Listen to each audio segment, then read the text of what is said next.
The confidence is warranted since many mock drafts do have LaMelo going to the Timberwolves with the top pick tonight, while some have them taking Anthony Edwards. Fox Sports NBA analyst Chris Broussard joining us now. Chris, I'm curious what you think about LaMelo. Is he the best player in this draft? That's a tough question. Look, he's got some natural gifts that you just can't teach. You saw the highlights. He is a legit 6'6" point guard with great court vision and passing ability. Now, you could say that about his brother Lonzo, who obviously hasn't been a great pro to date. But what I like about him more than Lonzo is that he'll keep the ball in his hands. Like, Lonzo's very quick to give it up and doesn't make a lot of plays off the dribble, whereas LaMelo will pat the ball and make plays off the bounce, keep it a lot longer than Lonzo does. I think he'll be better at pick and roll than Lonzo. So I like him a lot. In talking to teams around the league, people are concerned about a lack of maturity. He doesn't even know the defensive end of the floor exists. So he's not even thinking about playing any defense. And the other thing is, this guy has had a real small amount of real competition or competitive play. Like, we know what it was like when he was in high school in California, right? It was cherry picking galore, playing with his brothers and all that stuff. Then he goes to Lithuania, where they only play exhibition games. He wasn't playing in like a legitimate European league facing men in real competition. It was exhibition games. He comes back and goes to this high school in Ohio, I think it was Spire, and everything was built around him being there. They just wanted his star power. And then when he goes to Australia, the league, rather than the team, paid his salary and dictated to the team, look, he's going to be your starting point guard. You've got to play him. And when he played, despite the nice highlights, they really didn't win. And so a lot of teams are wondering about, you know, his attitude toward the game. Nobody disputes his talent, but there are major concerns about the intangibles. Michael Jordan really likes him, and I actually think that's where he's going. I think Anthony Edwards will go first to Minnesota. I think James Wiseman goes second to Golden State, and LaMelo goes third to Charlotte and Michael Jordan. And if he can be in a professional environment and mature, he could be a great player. But right now, I think James Wiseman is the best player in the draft. And I think going forward, Anthony Edwards will become the best player in this draft. Well, Skip and I was talking about it earlier today. It's because you don't have a Shaq, you don't have a LeBron or Tim Duncan. This is why we're still having these questions, because those were slam dunks. No matter what you wanted, you couldn't trade your entire franchise to get those guys, because those guys were viewed as franchise-altering players. I don't think anybody in this draft is being viewed as a franchise-altering player. And you have the same concerns that I have. It's the sample size in which I've seen him against competitive competition. We haven't seen a whole lot of that. At least we saw Edwards a whole year in college. We saw Wiseman play high school ball, and we saw him play, 5-6 games in college. But we've seen something. We haven't really seen competitive basketball from LaMelo. But because he's 6'7" point guard, and because the big is not as valuable as it once was. Now, maybe Wiseman can work on his shot and get out the three-point range like Anthony Davis did. Because if you remember when he came out, Chris, AD wasn't shooting no threes at Kentucky. AD was a defensive stopper. Right. Averaging over 4 blocks a game, but he was a little over 13 points, I think 10 or 11 rebounds. So, but he worked on that aspect of his game, and now he's added that to his game. Edwards, I like Edwards. Tremendous off the bounce, can get to the rim, shoot the mid-range, three-point shot, leaves a lot to be desired. But because I think LaMelo has so much upside, and that's when you look at basketball, that's what they look at, upside. His ceiling is ceiling. I believe he's going to go #1. Is he the best player? I don't know about all that, but I believe because of his upside is so great, I believe he goes 1.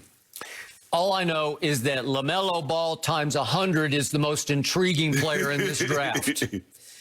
And I'm here to tell you that sitting in a seat right here at this table 4 years ago, his father, LeVar, Love having him on the show. Don't always agree with him. But LeVar told me in a break, my youngest is going to be by far my best. Yeah, and the biggest. He's the biggest. Yeah, Chris said 6'6". I think he's 6'7" already, and they're saying they're not sure he stopped growing. They're not sure he won't end up being a 6'8" point guard. He obviously has his oldest brother's passing gift. He is a much more offensively talented and willing player than Lonzo is.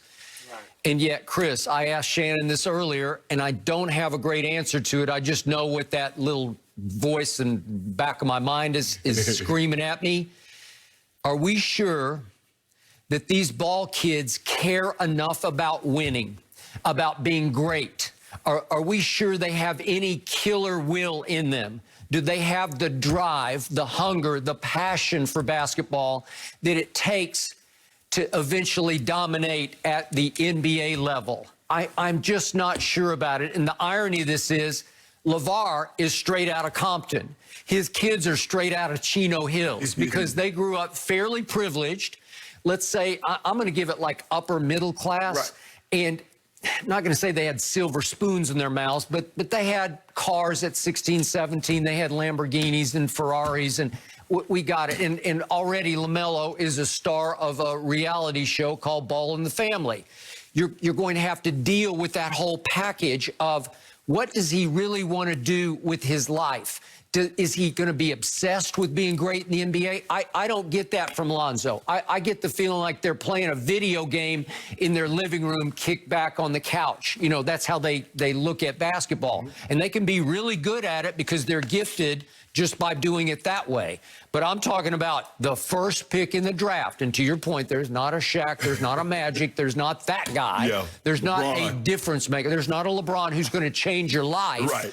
But still, if you want a gate attraction, you know, again, I would love to see LaMelo go to Michael Jordan because Michael needs a gate attraction. He needs a sideshow, and LaMelo would be the ultimate sideshow. Well, Skip, when I look at it, Chris, and maybe you can attest to this, it's hard to instill the values because the way I came up to try to raise my kids like that, Skip, you're going to jail. I got it. So LeVar growing up in Compton and trying to instill Compton values in Chino Hills. There's just some hunger. There's something where I got to do this. There's a fear of failure that drove you. Yes. A fear of failure. I don't want to fail. But see, here's the thing, though, Chris. When my grandmother's, telling me things, it's easy because I'm looking around, I'm in 1,000 square foot. Me trying to tell my kids they got 10,000 in a 3-car garage, it doesn't resonate the same. It doesn't. I agree. You know, but some guys have it. I mean, look, one of the greatest guys with the killer instinct was who? Kobe Bryant. Yes. He grew up with a silver spoon in his mouth, privilege, and nobody wanted it more.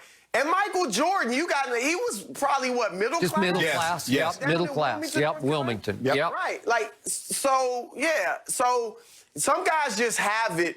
But, yeah, with LaMelo, a thing a lot of guys around the league talk about, like executives, is did you choose the game or did the game choose you? Yep. And guys that choose the game really love it and continue to work at it even after they get the celebrity, the fame, the money, the women, all of that. But there are guys that the game chose because of your size, because of your athletic ability, maybe in this case because of your parents and your family, your dad, And so that's the big question, Skip. You're right, with LaMelo.